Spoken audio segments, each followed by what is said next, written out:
So you play a restaurateur. You said everything starts to go poorly. You don't know if she's losing her mind or if there's an entity. Anything else people need to know going into it? Yeah, I mean, you know, when you're, for any profession that you're in, that you're trying something new and entrepreneurial, you're going to have some risks and you're going to have some failures. And along the way, people that are paying for this risk and failure need to know that everything's okay. And so that's kind of Andreas' MO. You're going to have to just tell everybody, no, it's going to be fine. No, don't worry. There's a fire in the back. Don't worry about it. It's going to be fine. So, you know, it's fun to have like a character that's just so wound up tight but has to put on a different face while all this is happening. Yeah. Some of my favorite horror movies, you don't know what's going on for the longest time. Talk about the value of that. Yeah, when you are trying to make a new movie that's in the horror film, let me rephrase, House of Spoils has so many unexpected turns that you don't know where it's going. All of a sudden you're like, oh, I think this is going to be a comic. Oh, is this a witch story? Oh, wait a second, this is a story about the patriarch. I mean, like, it's so much goes on in it that I think every turn of it's amazing. But there are a couple of moments where all of a sudden you're looking at some gorgeous food and a little bug just like crawls out of that, and it's really, really disgusting. Yeah. Awesome. Thank you, sir. It's nice to meet you.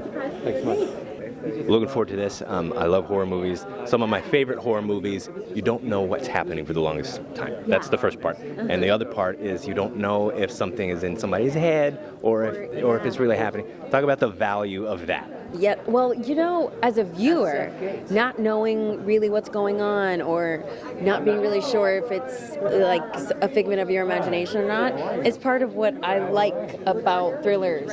You know what I mean? It is the greatest scare tactic. It's Steven Spielberg said this about even West Side Story and Jaws. He was like, the things you can't see are the things that will scare you the most. So not being able to see the shark, not being able to like see really what's going on, or like turning the lights out, like those elements are really cool and exciting. And so I don't know, that might be the only ways in which I like being scared, because I'm notoriously kind of a wuss. I don't know if you know this about me. You're not a huge fan of the genre, because I respect the genre so much, but I will say I probably lean a little more like thriller-esque.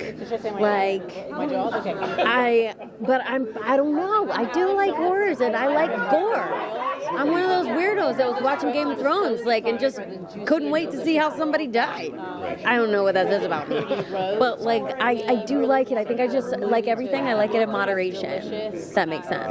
Also, horror gave us Jamie Lee Curtis, so like, here we are. Thank you for that. When you're shooting it, do you get scared? I've heard that happens sometimes.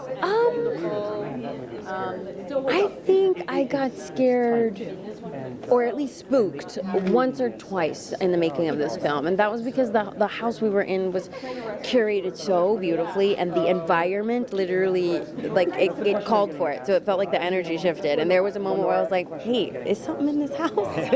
And it was dark, we were doing a lot of overnights, and like shooting, I did a lot of work, like on location, on the ground, in big fat holes in the earth, in tunnels, in dirt. And so when you're shooting at night and there are animals in the forest, sometimes it's a little nerve-wracking. But I did not halt production, though. We kept rolling. Like a good soul. Yes, exactly. Last question, Austin, Texas. What do you think? I love it. Oh my gosh, this is such a quick trip for me, but I've had some really great food. Terry Black's, highly recommend. And then we were on, I think, South Congress Street, just driving down, and I gotta say, like, it's quirky here. And I loved the energy, I loved the shops, and I was like, I actually would really like to come back and be here for a little longer. So thank you, Austin, for having me. Move here, come on back. You know what? I've heard the moving is not a bad idea. It's not, yeah. A lot of people move here. Yeah. I'm into it. I see Plemons lives here. Oh, really? He's a rad dude. Yeah, no, cool guy. Yeah. Matthew McConaughey lives here. Now that, oh my gosh, by the way, Diego Boneta does a really good Matthew McConaughey impersonation, so if you ever see him, ask. Also, love you, Matthew. You're rad. Nice to meet you. You too.